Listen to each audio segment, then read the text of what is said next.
If we go back to the Obama administration, the last Democratic president that this country had, no fan of Republican border policy, Barack Obama paroled and his administration paroled about 5,000 people per year.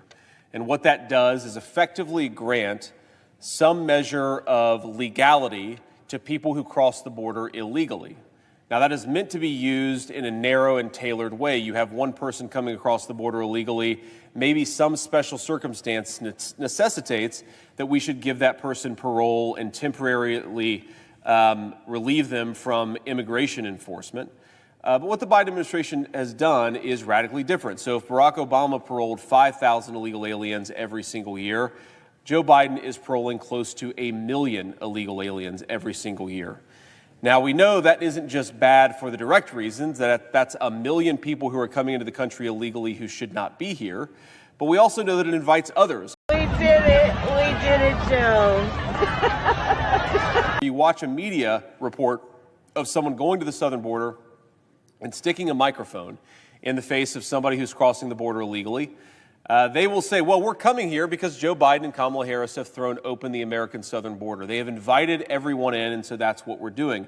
You don't just legalize 1 million people every single year. You also invite people en masse to come into your country illegally with the knowledge that their conduct will not be penalized and that the immigration laws of the country will not be enforced. We did it, Joe. So, you have 365 days in a year. You have a shutdown authority that only applies once you hit a threshold of 2 million illegal aliens every single year. We did it, Joe. If we had been lucky, we would have gotten 45 days of emergency shutdown authority, again, with the baseline of 2 million people coming into the country illegally every single year. That doesn't sound like border security to me. It sounds like more recipe for an open border. We did it, Joe. He cannot care about border security because certain members of his own party would go after him. Now, that's not just hypothetical. For those who watched the State of the Union last night, they will know that the question of the murder of Laken Riley came up. And to recap, Laken Riley was a beautiful young woman with a lot of promise. She was a nursing student, and she was brutally murdered by somebody who was illegally in this country. She was brutally murdered by somebody who shouldn't have been in this country in the first place. And indeed, if Joe Biden has done his job, Laken Riley would still be with us today. May God rest her soul.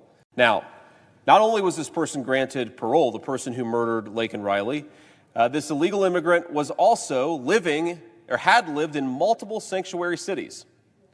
So policies that have been promoted in this chamber, policies that have been adopted by some very left-wing people at the local level, gave sanctuary to this person who should not have been in our country to begin with.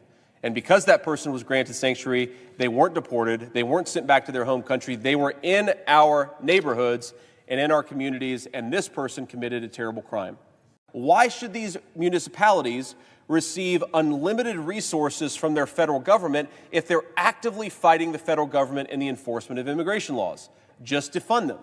And what's going to be more likely is they're not going to defund them, but the threat of defunding them will actually make them undo their terrible policies and get serious about border enforcement. When you have a violent criminal living in your city who happens to be an illegal immigrant, maybe you report them to immigration authorities so that person can be deported as opposed to protecting them. Senator Hagerty's amendment would do something very, very simple. It would say that for the purposes of apportioning congressional representation, you can only count lawful permanent residents, meaning American citizens plus people who are in this country legally. That's what Senator Hagerty's legislation would do. Now, you might ask, who could possibly oppose only counting people who are legally in this country for purposes of apportioning congressional representatives? And the answer, of course, is people who believe that they benefit politically from counting illegal immigrants as part of congressional apportionment. California has 5 additional representatives in the U.S. House of Representatives relative to my home state of Ohio. Why? Because California has a large illegal immigrant population, and those are counted for purposes of congressional apportionment. So they're destroying the democratic value of the people of Ohio's participation in their own country by giving congressional representation to people who shouldn't be in the country in the first place. Now, how does that make an ounce of sense? And how is that not a major assault on democracy? What if over the, what if we have a Democratic administration for the next 4 years and another 50 million people come into this country illegally? You rapidly get to a point where the people who belong here, the people who are in this country legally, have a significantly lower representation from their own Congress than they otherwise should. Why is it that if you come into this country and break its laws, you get rewarded with greater congressional representation, whereas if you're in this country legally, you actually have your congressional representation stolen from you?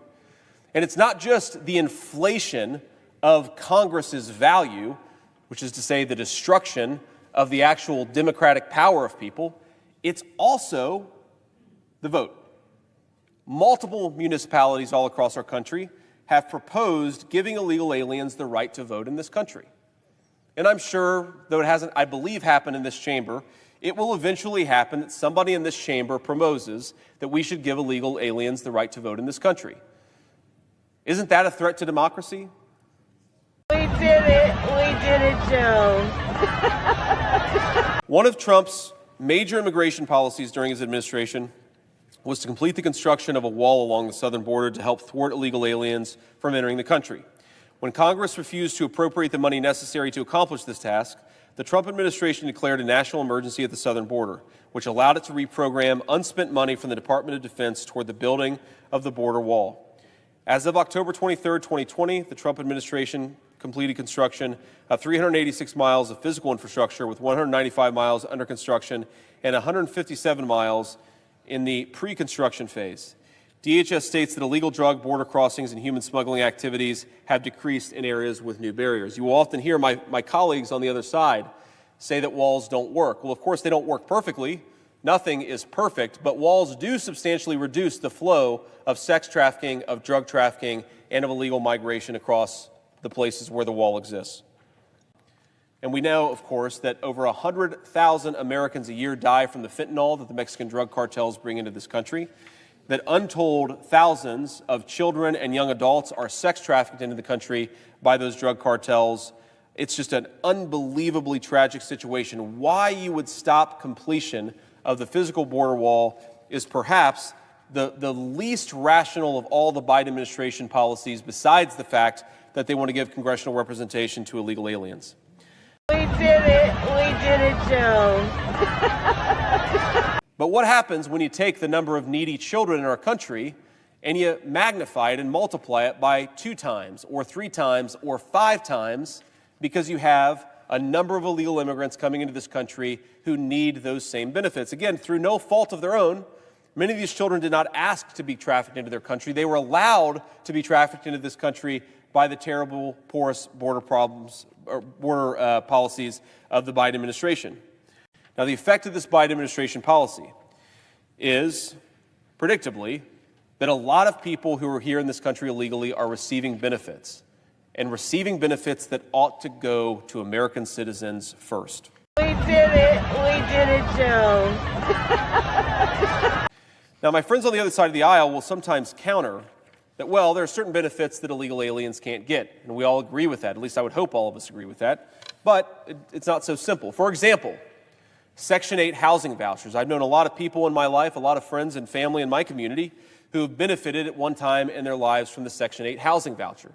Now, under the letter of the law, just to be clear, the Section 8 housing voucher ensures that people who are, again, down on their luck are able to keep a shelter over the heads of themselves and their children. An important program for people who need it. Now, the Section 8 voucher program cannot be used by illegal aliens. Okay, that's a good policy. Again, I would hope most of my Democratic colleagues would agree. However, if a person is related to an illegal alien, even a minor child, then an illegal alien can receive the Section 8 benefit on behalf of the minor child.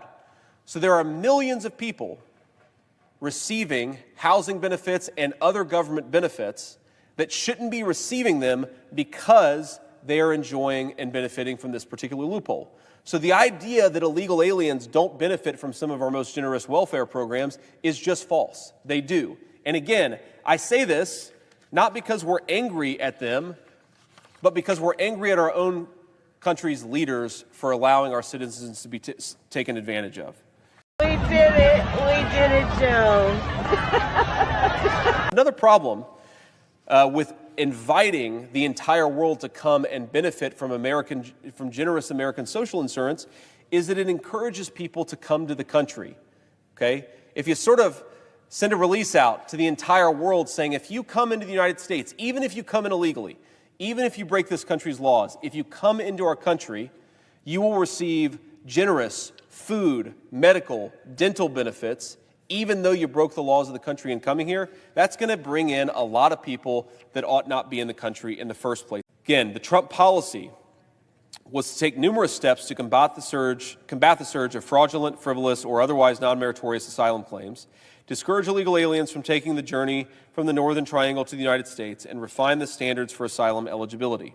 First, the Trump administration implemented the Migrant Protection Protocols, also known as Remain in Mexico, which required non-Mexican aliens seeking asylum in the U.S. to wait in Mexico until they until they were able to be seen by an immigration judge. Now, why does this matter? Because when people come into our country illegally, they are often released for 6 years, for 8 years, for 10 years, with no consequences and with no enforcement action. So if you know you can come into the United States illegally, and even if it's acknowledged that you came into the country illegally, you can be released into the nation to await a court date for sometimes over a decade. It is a massive invitation to illegal migration in this country. And what the Trump administration very smartly did is said, if you come into the country illegally, we're not going to release you in the United States. You come back for your court date in 10 years, but you're going to have to stay in Mexico. We did it, Joe. A criminal alien is one, to define this term, is one who has a criminal conviction or pending criminal charges. These aren't people, again, who just came across the country illegally, which no person should do. These are people who actually have criminal charges on top of the fact that they came across the border illegally. We are trying to identify tools that will force Joe Biden to do what he already has the authority to do under existing law. We talk about the border shutdown in the border security deal that went down just a few weeks ago in this chamber. The border shutdown authority was triggered at a point when nearly 2 million illegal aliens came into this country every single year. Why do we need to shut down why do we need to wait for 2 million illegal aliens to come into this country before we shut down the border? Can't we shut it down a lot earlier? We did it, Joe. Doesn't make us heartless. That just means that we recognize that the first and most important obligation that we owe is to our families, our communities, our neighborhoods, and our country, not to people who have illegally crossed the border to come in to this nation. We did it, Joe.